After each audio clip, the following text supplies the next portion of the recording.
Bueno, si mal no entiendo, en este momento estamos ya transmitiendo en vivo por el canal del Centro de Filosofía de la Cultura. Bien, bueno, bienvenida a Gaby Simón, que se acaba de conectar. Estamos recién terminando bueno, estamos en este día 20 de la Jornada de Filosofía de la Cultura. Recién acaba de terminar la charla sumamente interesante entre Eva Bénamo, Javier Blanco, Agustín Berti y Susana Paponi, que ya traía algo que ver con esta charla que vamos a tener hoy. A ver si puedo en este momento agregar a Gabriela. Porque el título, sumamente llamativo, decía: hay más virus en las redes y en la tierra de lo que tu filosofía se anima a pensar. ¿Sí? En clara referencia a Horacio de Hamlet. Y ahí la tenemos, sí, a Gaby Simón. Hola Gaby, ¿cómo estás? Buenas tardes, ¿cómo va?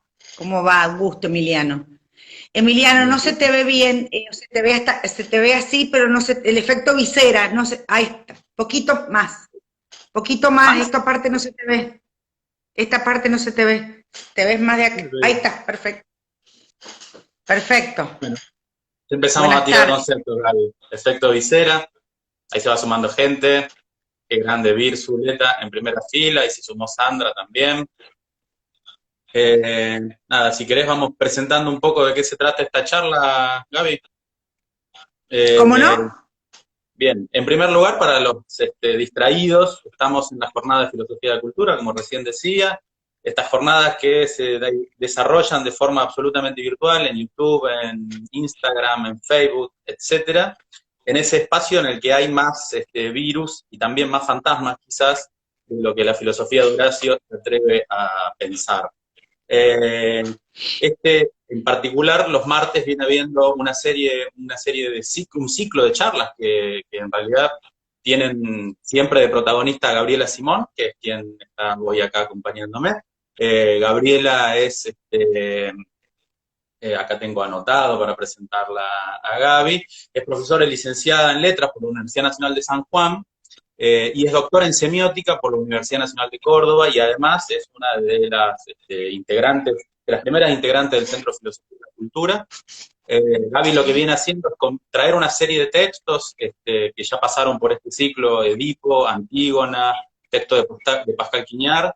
Ella selecciona, presenta los textos y conversa con diferentes miembros del centro. Allá han estado también Susana Paponi, Cristian Kessel, Sandra Wisich, y hoy la acompaño yo a Gaby.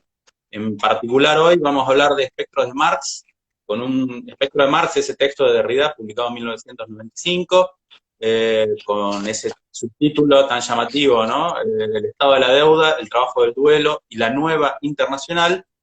Y a su vez Gaby, que ahí lo está mostrando, va a intervenir, me parece, va a ir cruzando algunas lecturas de ese texto, claro, con el texto que de alguna forma convoca a leer a Marx, con el cual Derrida nos convoca a leer a Marx, que es el Hamlet de Shakespeare, ¿no? Sobre todo el primer acto, creo. Exacto, sí, el primer acto sobre todo. Bueno, buenas tardes, Emiliano, muchísimas gracias por la presentación. El cariño que te tengo data de mucho tiempo, así que nunca olvido una triste noche que yo tenía que partir tarde de Neuquén hacia San Juan y vos me acompañaste hasta la terminal y me dabas palabras de aliento por situaciones vitales que ya pasaron, porque pasan unas y vienen otras. Así que esa escena de la amistad, esa política de la amistad la llevo en mi corazón. Muchas gracias. Hacía mucho frío ese día. Me acuerdo Este, perfectamente. Sí, porque hablamos de algo que era un preanuncio en realidad. Quiero contarte, querido Emiliano, que vamos a empezar, te quiero proponer y quiero proponer a los que nos están escuchando que primero saber que vamos a leer, invitar a leer, releer a Hamlet de Shakespeare y a Derrida en su libro Espectros de Marx. Y quisiera decir algo que después lo voy a retomar al final. Quiero dedicar esta lectura a quienes me precedieron y están vivos, como es mi directora de tesis de doctorado, la doctora Ana Levstein, de la Universidad Nacional de Córdoba, una de las grandes lectoras de Derrida y discípula de Derrida. quien tuvo ella el placer de leer su tesis, Derrida, el placer de que Derrida le leyera su tesis, y también a las madres de Plaza de Mayo y a la memoria de los que no están, que nos precedieron, pero que labraron un porvenir. Esto lo sellaremos al final. Vamos a hablar de espectros, de fantasmas y de reaparecidos.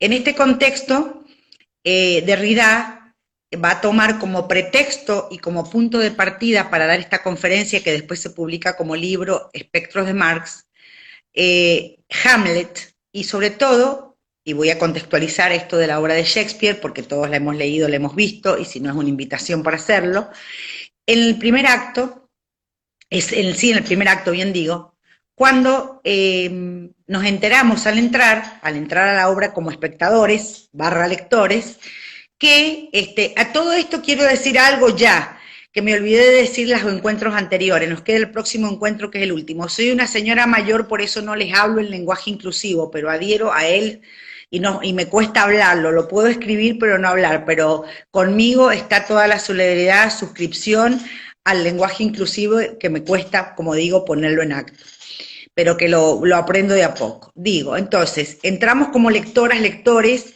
y nos encontramos con una novedad. Hamlet es el príncipe de Dinamarca y el rey de Dinamarca, también llamado Hamlet, ha muerto. Y su espectro aparece en la torre. Su espectro, su fantasma, es un aparecido, es una aparición, dicen algunas traducciones del inglés. Bueno, los que custodian la torre de noche, que es a la hora que se aparece el espectro, están en la duda, dice, se aparece un espectro, no habrás pensado que era y no era. No, es igual al rey que se murió. Bueno, le tenemos que avisar a Hamlet, porque este aparece y después desaparece. Cuando está por salir el sol se va. Hay que avisarle a Hamlet. En el camino, y esto lo vamos a retomar al final, de todos estos custodias que hay, amigos del príncipe, hay uno solo que es estudiado, que es scholar en inglés, que es profesor, que es universitario, y a ese los otros, sabiéndose o autodefiniéndose como ignorantes, le piden por favor, en una de las apariciones, que vaya y le pregunte, lo cuestione al fantasma. Pero el fantasma no habla con él. Así que finalmente tiene una visera el fantasma, pero logran ver sus ojos, y en sus ojos, en otro momento su rostro, logran ver que es la aparición del rey muerto. Finalmente Hamlet puede, convocado por estos amigos y por estos servidores, subir a la torre y ver al fantasma y escuchar al fantasma. ¿Y qué le dice el fantasma de su padre? Que él no se ha muerto picado por una víbora en el jardín mientras dormía la siesta, como le han hecho creer su madre y su tío, que ahora se han casado, a los 2 meses de morirse él, o antes de los 2 meses, que a él lo han matado para poder casarse y asumir el reino Claudio. Ante esta situación, le pide, y acá la palabra que va a usar Derrida, y la vamos a trabajar más adelante, es a inyunción, le pide, inyunción, le ordena, inyunción, le exige, no algo caprichoso o autoritario, le exige la justicia, hacer justicia, fíjense cómo va cambiando según la época. Ya habíamos visto que también en el oráculo de Delfos pedía por boca de Tiresias que se erradique esa peste que hay sobre Tebas porque hay un parricidio. Acá no ha habido un parricidio, pero han matado a un rey, ha habido un magnicidio como allá. Y lo que se pide, entonces, es que se haga justicia y se vengue, se anuncie, se dé a conocer, se visibilice, ese que va con la visera, pide que se visibilice la muerte por asesinato del rey. Entonces, Derrida va a tomar justamente las palabras con las que termina el primer acto, Hamlet, para sobre todo ese texto, ese breve texto, esa breve intervención, montar toda esta conferencia, Los espectros de Marx.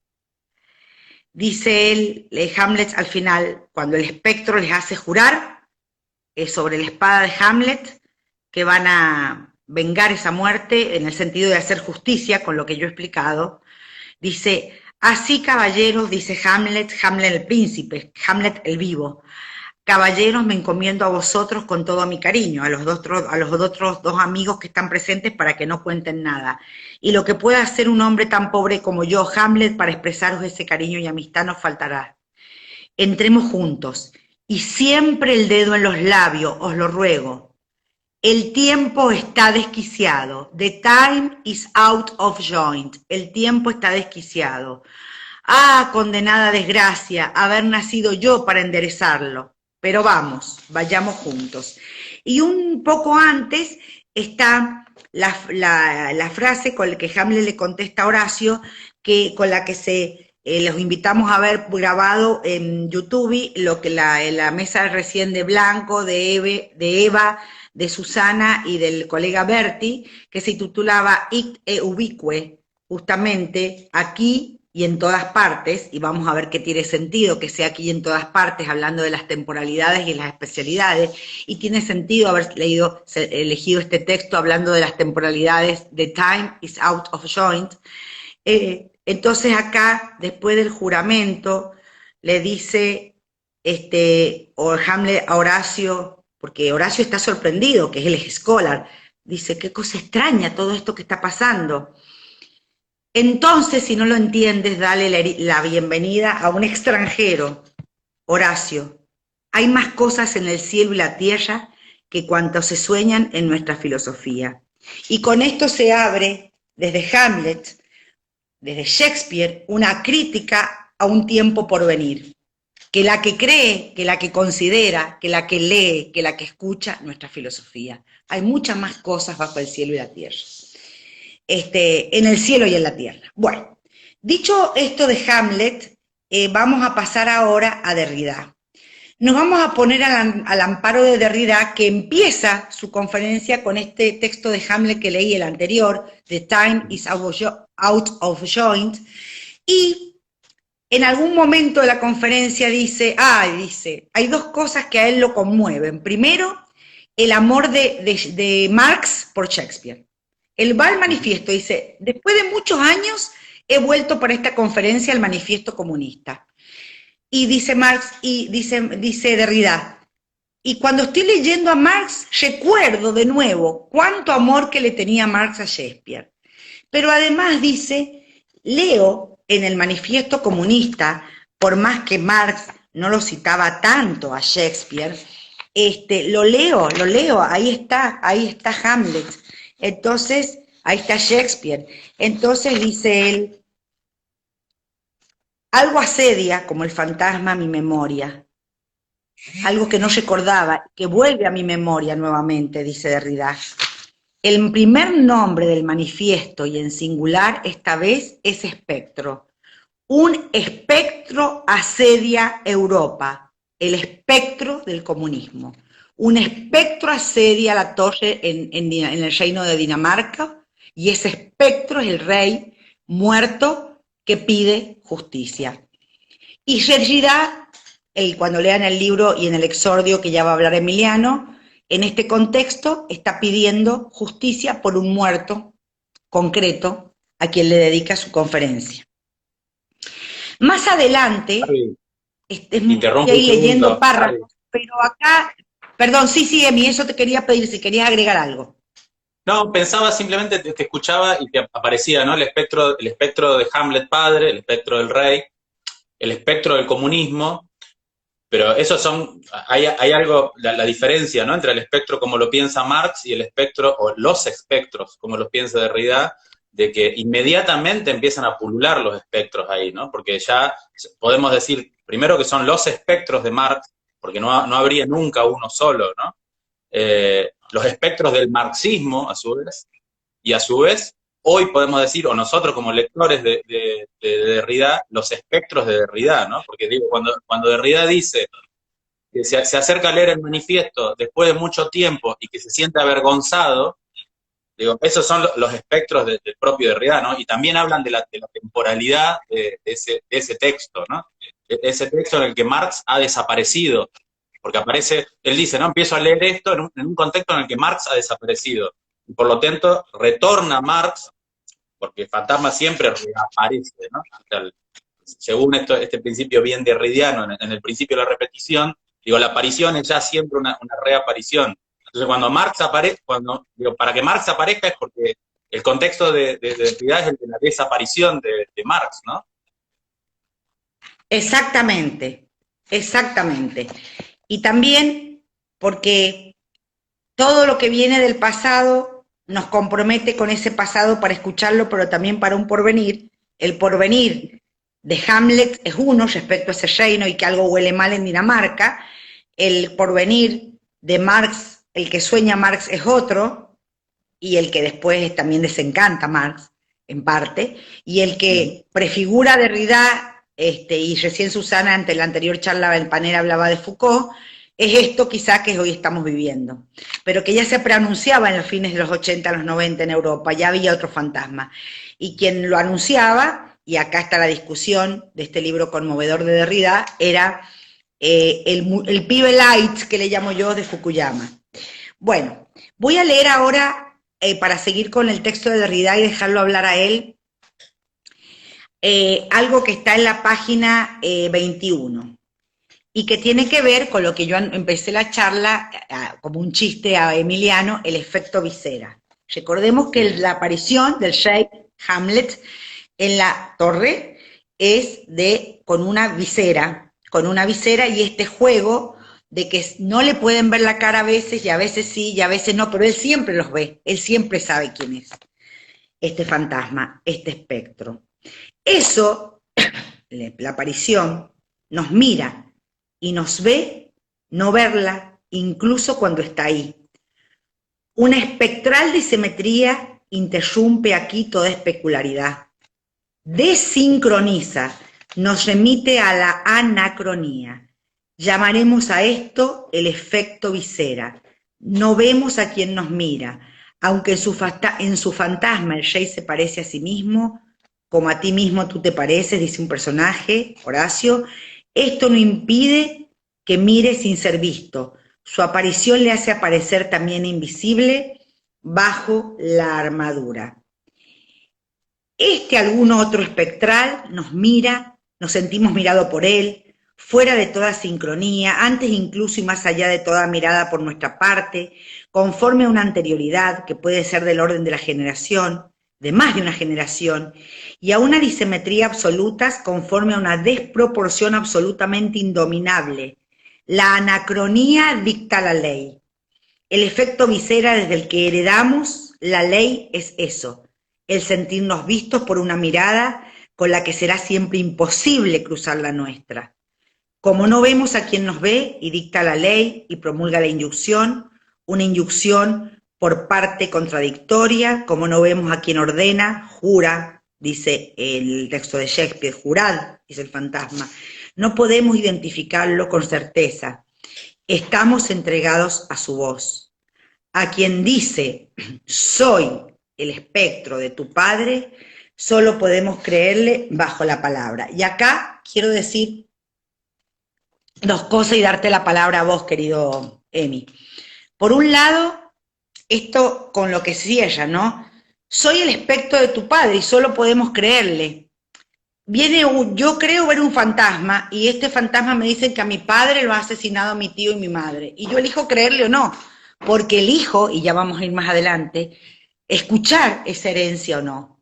La escucho ciego en el sentido que no veo y soy visto, pero no la escucho sometido, no la escucho sumiso, porque no es una orden caprichosa, es una responsabilidad.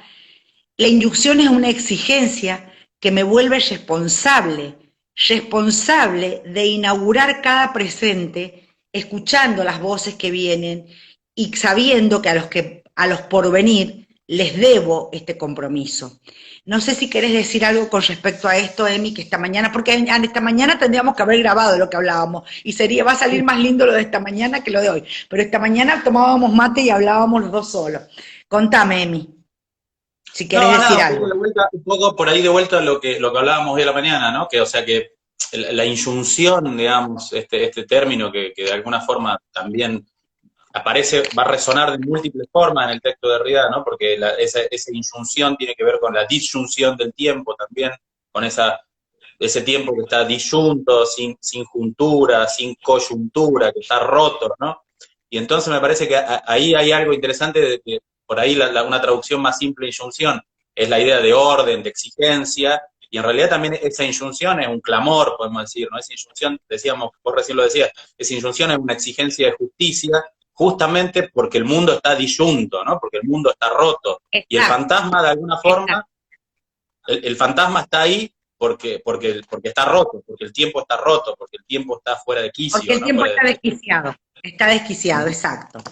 Sigo ahora con algo muy interesante que vamos a retomar para hablar en la página 24. Así como la pregunta ¿a dónde va el tiempo? En Hamlet, dice, así dice Derrida, ¿a dónde va el marxismo? Esa es la cuestión que nos plantearía el título de este coloquio, así lo llama él, tomando el wider del inglés de Hamlet. ¿En qué señalaría hacia Hamlet, Dinamarca, Inglaterra? ¿Por qué apuntaría a seguir un fantasma? No, ¿a dónde? ¿Qué es seguir un fantasma? Y si eso nos llevara a ser seguidos por él, siempre a ser perseguidos, quizá en la misma caza que queremos darle, otra vez aquí, lo que parecía por delante, el porvenir, regresa de antemano del pasado, por detrás. Y agrega después, déjame que busque el primer párrafo, dice, el manifiesto, es lo que decía al principio, dice Derrida, parece evocar y convocar desde su apertura la primera venida del fantasma silencioso, la aparición del espíritu que no responde en esa terraza del Sínor que es la vieja Europa. Pues si bien esta primera aparición teatral marcaba ya una repetición, ahora implica el poder político en los pliegues de esa iteración. Y fíjate qué interesante esto, desde lo que podríamos llamar en otro tiempo, o a la otra escena, desde la víspera de la pieza, los testigos de la historia temen y esperan un retorno luego, por eso van y vienen, van y vienen, van y vienen, a ver si es o no es el rey. Cuestión de repetición. Un espectro, y acá está lo que vos decías, es siempre un reaparecido.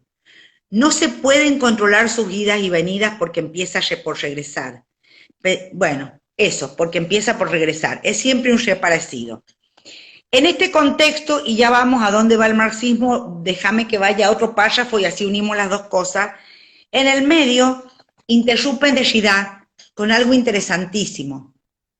Y vamos a relacionarlos con la figura del pensador y del intelectual que planteaba Quiñard en la lectura que hicimos el martes pasado, porque él decía, el pensador es libre, no tiene garantía, no invoca autoridad, no tiene dueño, no cree en ningún poder, mientras que el intelectual, el scholar, Horacio, de Shakespeare, es aquel que cree y cree en los otros que están alrededor, que porque sabe, puede más. Entonces dice, lo que parece casi imposible es seguir hablando del espectro, al espectro, como hace Horacio. Parece imposible que le digan, che, Horacio, vos que sos un scholar, vos que tenés estudios, dice otra traducción española, andá, habla, preguntale qué quiere.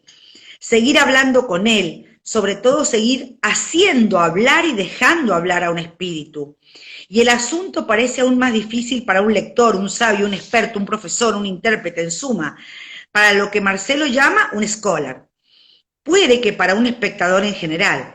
En el fondo, un espectador, en tanto que tal, es el último a quien un espectro puede aparecerse, dirigir la palabra o prestar atención. En el teatro o en la escuela. Hay razones esenciales para ello. Teóricos o testigos, espectadores, observadoras, sabios, intelectuales, los scholars creen que basta con mirar. Desde ese momento no están siempre en la posición más favorable para hacer lo que hay que hacer. Hablar al espectro. Tal vez esa es una de entre tantas lecciones imbollables del marxismo. No ha habido nunca scholar capaz de hablar de todo dirigiendo hacia quien sea y aún menos a los fantasmas.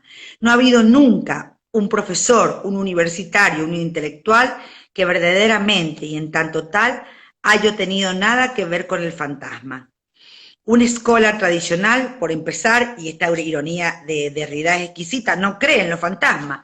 Y sigue. Y como no cree en los fantasmas, y esta es una de las grandes cosas maravillosas de Hamlet, en la lectura de Derrida, hay que escuchar, y ya paso a eso, hay que escuchar.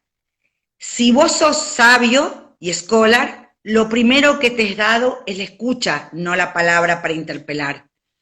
Entonces esto es muy interesante porque lo que muestra es tres cosas. Una, que el necio que está ahí, que le dice al otro que es sabio que vaya a escucharlo, y el sabio que se cree sabio va a escucharlo, no puede escuchar la herencia, ¿qué le dice el espectro? Por otra parte, la otra cuestión tiene que ver con Derrida nos pide que escuchemos el espectro de Marx, no que lo hablemos, porque como nos recordaba Manolo, las palabras que Deleuze le dice Foucault en un diálogo sobre el poder, tú nos has enseñado, le dice la Foucault, estoy con la traducción de Alianza, por eso digo tu vos, Michel, nos has enseñado lo que no debemos hacer, la indignidad de hablar por el otro, la indignidad de hablar en nombre de Marx, de Foucault, de Lacan, los lacanianos, los Foucaultianos, los deleuzianos, los deleuzianos, los marxistas, los kantianos. No, señor, sea digno, hable por usted mismo y hágase cargo de qué parte de la herencia. Marx no es un imaginario completo, Marx es el Marx que cada uno de nosotros geolocalizadamente queremos heredar. Hamlet Shea no es un todo, por eso el agujero de la visera, hay un agujero, porque desde ese agujero Hamlet escucha y elige qué heredar y elige qué de esa inducción puede llevar a cabo para hacer justicia. Justicia ante una muerte. No sé si con respecto a esta, hacia dónde va el marxismo, qué del marxismo, qué resta del marxismo, o lo que quieras, querés meter la cuchara acá. Tenemos para 3 horas, así que vamos a tener que cortar mucho, pero voy a cortar muchos párrafos que he elegido. Contame qué querés decir de esto. No, me quedaba pensando en eso, Gaby, porque ahí en Derrida aparece como claramente también señalado, ¿no? Hay un ejercicio en espectros de cribaje de los espectros, ¿no? O sea, él dice, hay que seleccionar, hay que cribar. El modo de la herencia es ese, ¿no? Primero porque, digamos, la herencia, como decíamos hace un rato, también siempre es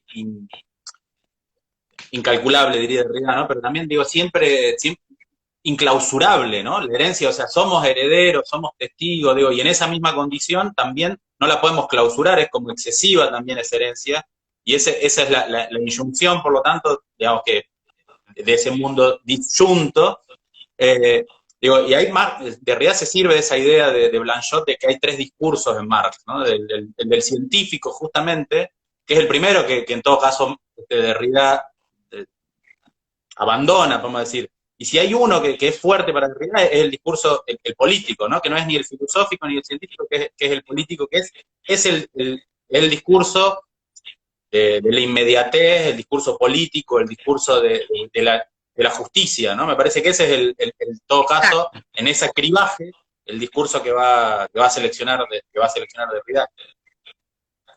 Mira, acá nos piden que si se corta, volvamos a arrancar. Vamos a hacer esto si vos estás de acuerdo, Emi, tenés tiempo.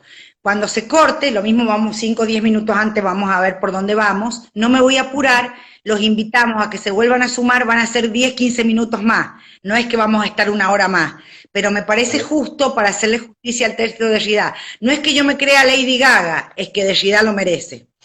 Por eso me parece importante que decir esto, que sí, Nati, vamos a hacer 10, 15 minutos más cuando se corte, quedan todos invitados. Y esto que dice Marx, que dice Emi, se conecta con esto otro que dice sobre Marx, porque a ver, como decía Barthes, algo supimos los estructuralistas, y después nos mataron, y nos matamos y dejamos el estructuralismo. Había una certeza en Lacan, en Lévi-Strauss, en mí, en Foucault, en Derrida. El lenguaje existe. Y esto es lo que nos dice el espectro que se toma Derrida. Marx existe. El marxismo existe. Y voy acá, página 27. Será siempre un fallo no leer y releer y discutir a Marx. Es decir, también algunos otros. Será cada vez más un fallo, una falta contra la responsabilidad teórica, filosófica, política, contra la inducción como exigencia ética. Desde el momento en que la máquina de dogmas y los aparatos ideológicos marxistas, estados, partidos, células, sindicatos y otros lugares de producción doctrinal están en trance de desaparición, ya no tenemos excusa, solamente coartadas para desentendernos de esta responsabilidad. No habrá porvenir sin ello, no sin Marx. No hay porvenir sin Marx, sin la memoria y sin la herencia de Marx, en todo caso de un cierto Marx, de su genio, de al menos uno de sus espíritus, porque Marx es más de uno, los espectros siempre son más de uno. Pues esta será nuestra hipótesis, o más bien nuestra toma de partida, acá me adelanté. Hay más de uno, debe haber más de uno, porque si no nos convertimos en el dogmático marxista de que Fukuyama se ríe porque es ignorante, ese sí que es un escolar ignorante, perdón si me ves lagrimear los recuerdos, perdón si me ves lagrimear, los recuerdos me han hecho mal, pero sinceramente, esto es muy interesante, debe haber más de uno. Y entonces se entiende lo que viene ahora, que es lo de la herencia, que lo vamos a leer a continuación. No sé si antes igual, Gaby, querés agregar agregar algo interesante, porque me parece que también permite comprender el momento en que este espectro de Marx retorna, ¿no? O sea, porque decíamos, por un lado, retorna en ese momento que es el fin de la historia, según Fukuyama, pero que para Derrida a su vez también es una reaparición, ese fin de la historia, ¿no? Porque es la reaparición de un viejo tono apocalíptico, para decirlo como lo diría Derrida, que es el fin de la historia, el fin de la filosofía, el fin del hombre, el fin del marxismo, que dice Derrida, eso lo venimos escuchando de los 50, no es ninguna novedad, ¿no? O sea, aparece grotescamente, y dice grotescamente Derrida, lo que me hace pensar mucho en la aparición, también en cómo reaparecen las cosas en el Marx del 18 Brumario, ¿no? Como farsa. Que aparece grotescamente en Fukuyama, pero es también ese fin del marxismo, él dice, no es el fin que está diciendo Fukuyama, es ese fin de aquellos que sin ser marxistas o siéndolo, hemos disputado a la Unión Soviética, al Partido Comunista, o sea, hemos denunciado el horror de eso que es el comunismo de hecho, o el marxismo realizado en todo caso, ¿no? Y ahí hay también todo un gesto respecto a cómo hereda Derrida Marx, porque va a heredar un Marx más allá de la efectividad, más allá de la realización, más allá de la presencia, ¿no? Todo más allá de la ontología marxista, por decirlo de alguna forma. Exacto. La tarea derridiana, por lo menos. Aparte, fíjate qué interesante que es la condición de posibilidad y la condición de producción. Esto que dice el tipo, que dice, será siempre un fallo no releer y discutir a Marx, porque ahí el tipo se está de nuevo preanunciando esta escena neoliberal, con o sin pandemia, esta escena brutal. Esto que dice Hernán Ulm, lo que nos va a matar es el neoliberalismo, no el coronavirus. Sigo, y les digo que el libro completo es una joya. Quiero hablar de algo maravilloso, que siempre me lo recalcó mi directora de tesis, Ana, este pasaje de Derrida, para que yo leyera como una heredera y como un legado, el legado de Barthes o Barthes, y ahora ella leía el de Derrida y me lo convidaba. Te convido a creerme, diría el espectro de una viva. Gracias a Dios, y a los dioses y a las diosas. Y dice, entonces, acá es muy interesante la herencia como no lo que yo heredo y me cae, lo que yo elijo heredar, en una figura central, la escucha de nuevo. Una herencia nunca se reúne, no es nunca una consigo mismo. Su presunta unidad, si existe, solo puede consistir en la inyunción de reafirmar eligiendo. Es preciso, quiere decir, es preciso filtrar, cribar, criticar, hay que escoger entre los varios posibles que habitan la misma inyunción y habitan contradictoriamente en torno a un secreto.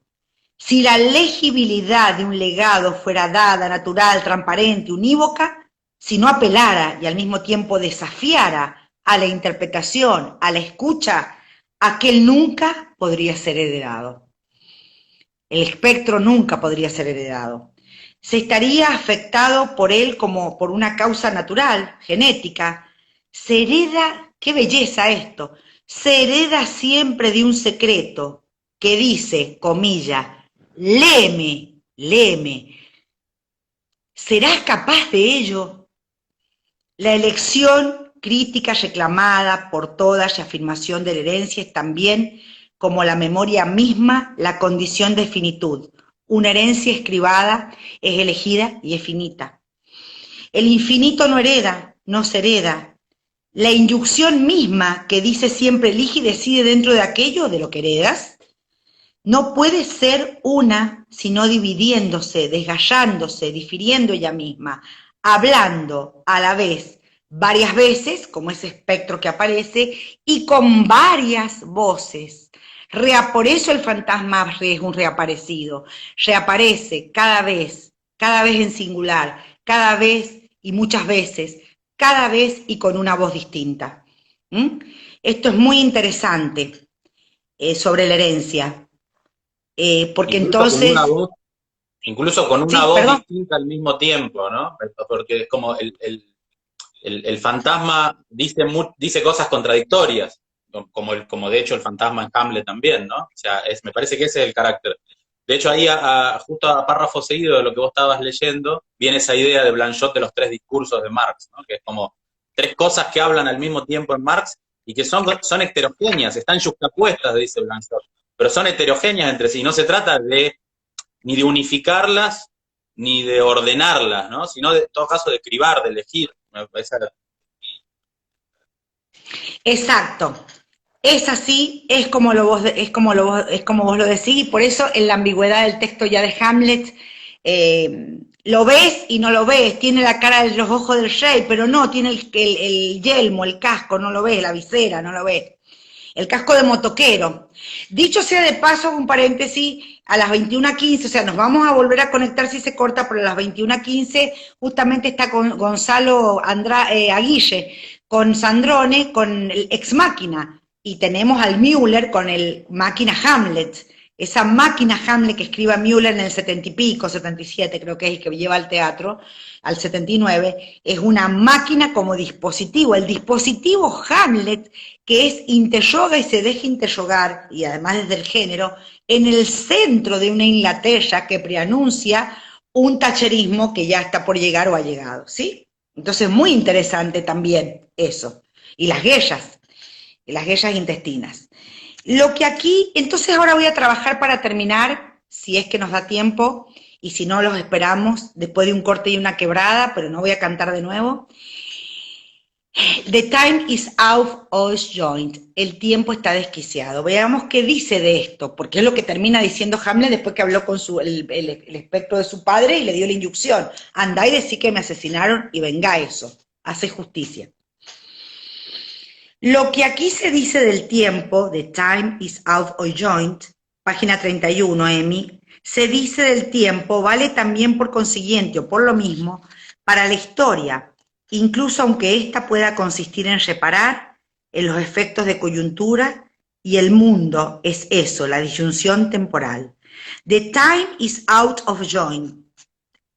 Traducciones, el tiempo está desarticulado, descoyuntado, desencajado, dislocado. El tiempo está fuera de goznes, el tiempo está trastocado, acosado y trastornado, desquiciado, a la vez desarreglado y loco. El tiempo está fuera de quicio, perdón.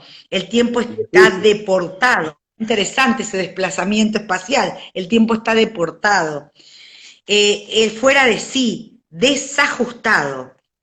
Dice Hamlet, the time is out of joint, y podemos escuchar en la traducción todas estas voces y también en la polifonía que tiene la lengua inglesa misma. Dice Hamlet que abre así, esa palabra inglesa. Dice Hamlet que abre así una de sus brechas saeteras, a menudo poéticas y pensantes, desde la que Shakespeare cuidaba de la lengua inglesa, sin dejar al mismo tiempo de marcar el cuerpo de la misma con algún flechazo sin precedentes. Ahora bien, cuando llama Hamlet de ese modo a la disyunción del tiempo, pero también de la historia y del mundo, la disyunción de los tiempos que corren, el desajuste de nuestro tiempo, cada vez el nuestro. ¿Y cómo traducir entonces, si también interpela a nuestro tiempo, el tiempo de Gabriela Simeón, de Emiliano, de quienes hoy nos escuchan, the time is out of joint? ¿Cómo traducirlo? The time is out of joint, time tan pronto es el tiempo mismo, la temporalidad del tiempo, tan pronto lo que la temporalidad hace posible, el tiempo como historia, los tiempos que corren, el tiempo en que vivimos, los días de hoy en día, la época, tan pronto como por consiguiente el mundo tal como va, nuestro mundo de hoy en día, nuestro hoy, la actualidad misma, allí donde nos va bien y allí donde no nos va bien, allí donde esto se pudre, donde todo marcha bien o no marcha bien, donde todo va sin ir como debería en los tiempos que corren. Time es el tiempo, pero es también la historia y es el mundo.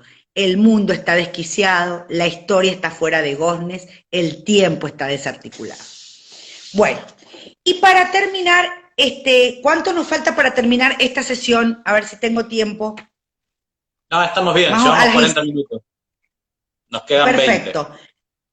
Perfecto, quizás hasta podamos terminar ahora. Y para terminar, algo que marqué de la página 34 al principio, Hamlet, y con esto termino y voy a otra cosa, Hamlet, por otra parte, contrapone claramente el estar out of joint del tiempo a su estar derecho, en derecho, porque está torcido en out of joint, en el camino derecho de lo que marcha bien. Recuerden que para Derrida, lean Fuerza de Ley, la justicia es indeconstructible. Por eso la justicia no es lo mismo que la ley, ni es lo mismo que el derecho. Maldice incluso la suerte que le habría hecho nacer para reparar un tiempo que marcha al revés. Maldice el destino que le habría destinado justamente a él, al príncipe Hafner, a hacer justicia, a volver a poner las cosas en orden, a volver a poner la historia, el mundo y la época en el camino recto, derecho, a fin de que conforme la regla de su justo funcionamiento. Esta quejumbrosa maldición, desgraciado, me toca a mí, parece ella misma afectada por el entuerto que denuncie. Hay una paradoja allí, ¿no es cierto? Hamlet maldice su tiempo y a la vez tiene que asumirlo. Maldice ese injusto efecto del desarreglo, la suerte que le ha sido destinada a él, volver a colocar en goznes el tiempo dislocado.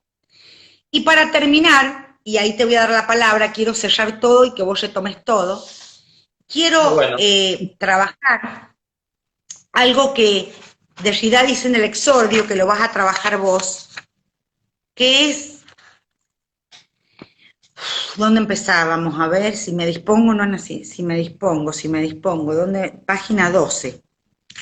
Si me dispongo a hablar, dice cuando él presenta esta conferencia, si me dispongo a hablar extensamente de fantasmas, de herencias y de generaciones de fantasmas, es decir, de ciertos otros que no están presentes ni presentemente vivos, o sea, del muerto al que está honrando, este hombre que fue asesinado, y de Hamlet y Shakespeare y Marx que ya no están, ni entre nosotros, aparte es genial que el tipo le honre a un personaje dramático, a Hamlet, y honre a Shakespeare, o sea, eso hay espectros. Sí, además, Gaby, sí. si me escuchás, además me parece que hay algo ahí que es, esos otros no son solo otros del pasado, esos otros son otros del porvenir también. Porque como el tiempo está desquiciado, lo que viene del pasado también viene del porvenir, ¿no? Porque de hecho el porvenir viene de, ¿no? Me parece, el porvenir viene del pasado, digo, entonces. Exactamente, que esto es lo que estoy leyendo. Sí, muy acertado lo tuyo, Emi. Dice, si me dispongo a hablar extensamente de fantasmas, lo hago es en nombre de la justicia. De la justicia ahí donde la justicia aún no está, aún no ahí donde ya no está.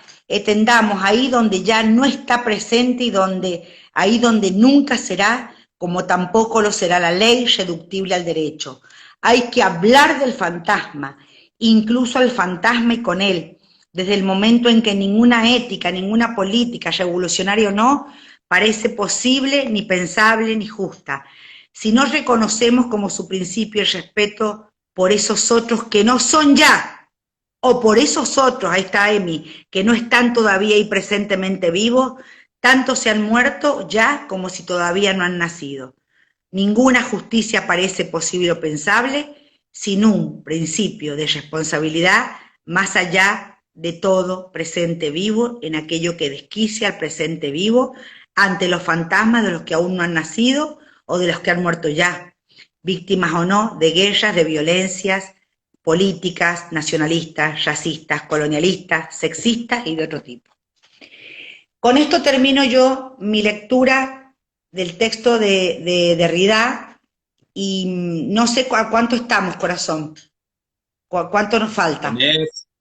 Tenés 7 minutitos. No, tenés bueno, unos minutos, Gaby. 10, 15 minutos quedan.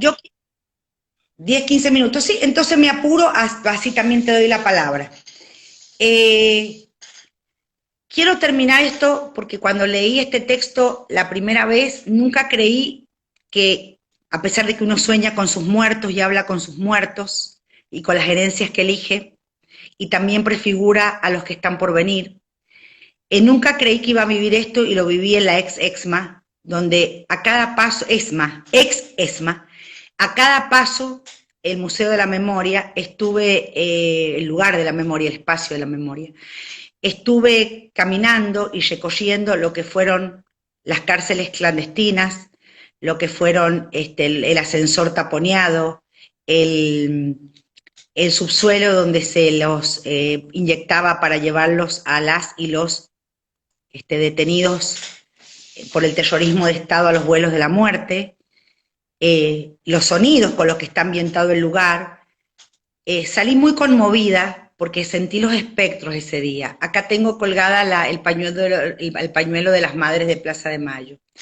Salí muy conmovida porque eran los espectros que yo no había ni me había animado nunca a escuchar. Yo no había querido ir nunca a la Exma ni a la Perla en Córdoba, no me había animado. Y entonces cuando salgo nos vamos con mi amiga Adriana Collado, estábamos con ella hace 3 años o 2 años, al café del Haroldo Conti, ahí en el mismo espacio, a tomar un café. Y cuando la chica me trae el café, yo estoy derramando lágrimas en silencio, ¿no? A los gritos y no en silencio. Yo tiro el café, o sea, se me da vuelta el café y me pongo a llorar más. Entonces la chica, la moza, digamos, la que me sirve el café, me mira y me dice, señora, llore, llore tranquila. Yo hace años o mucho tiempo que trabajo acá y nunca he dejado de sentir cada día que vengo el olor a los muertos. Y nunca he dejado de sentir el ruido, el sonido, las voces de los muertos. Esto para mí es conmovedor, no por mi experiencia autorreferencial, por eso que me devuelve ese futuro, porque era una niña jovencita en relación a esos muertos, o a esos desaparecidos, o a esos torturados como mi padre, Miguel Ángel Simón, que no fue desaparecido, pero lo chuparon 2 veces y después lo devolvieron, y nunca me contó por cuáles eran las torturas por las que había pasado. Yo era una pequeña y después antes de morirse no me di cuenta de preguntárselo, lo que es la negación, ¿no?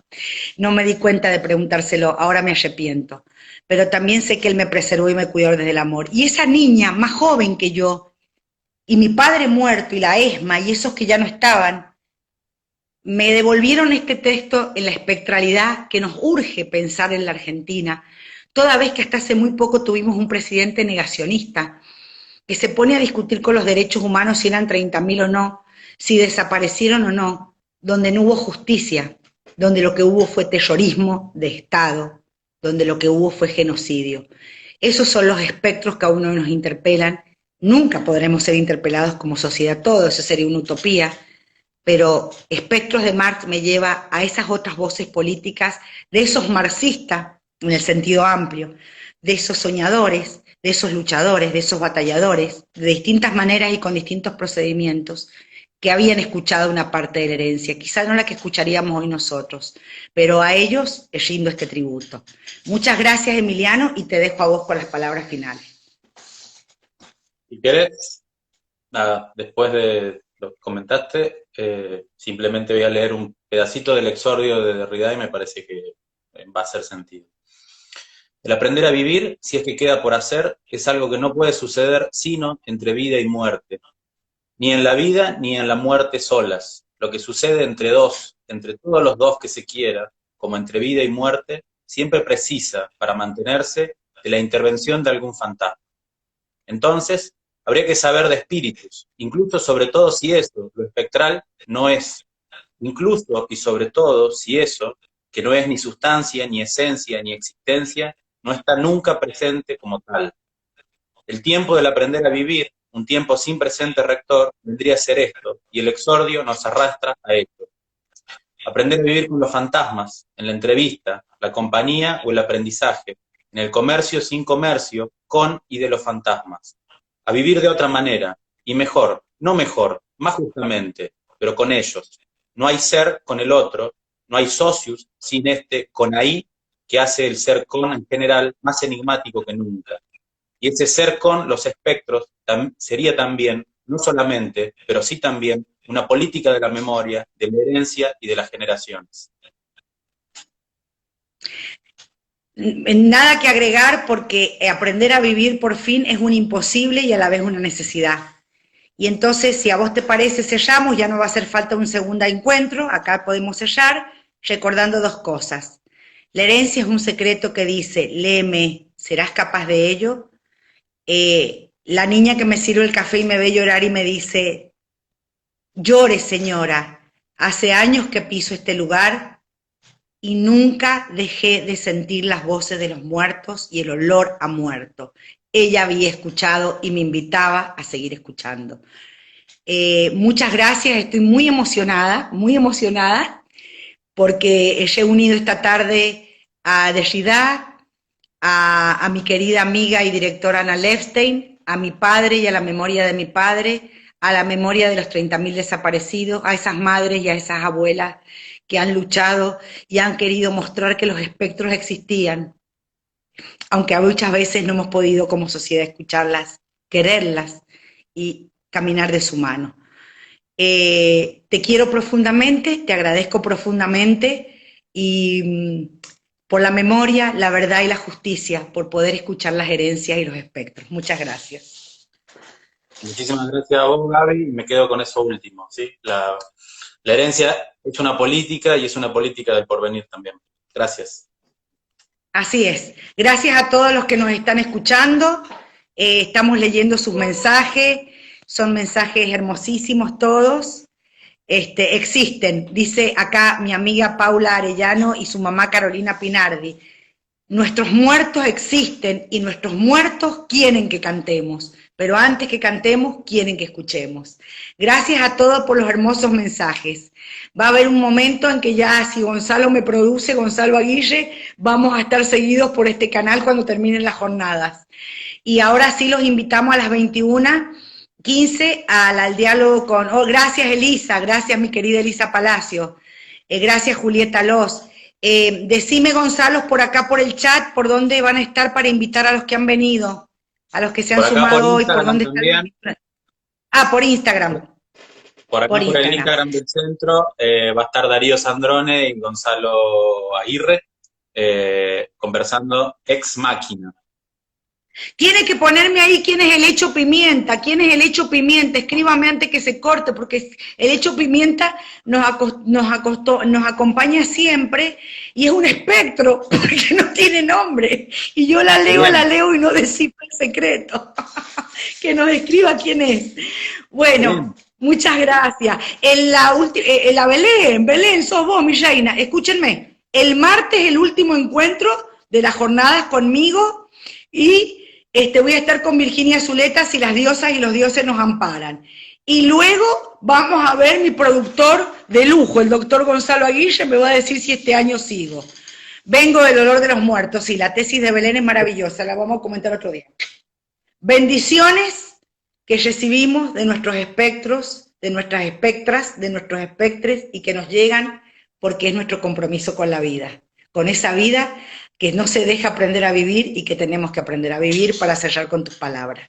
Gracias, chao. Gracias, Gaby.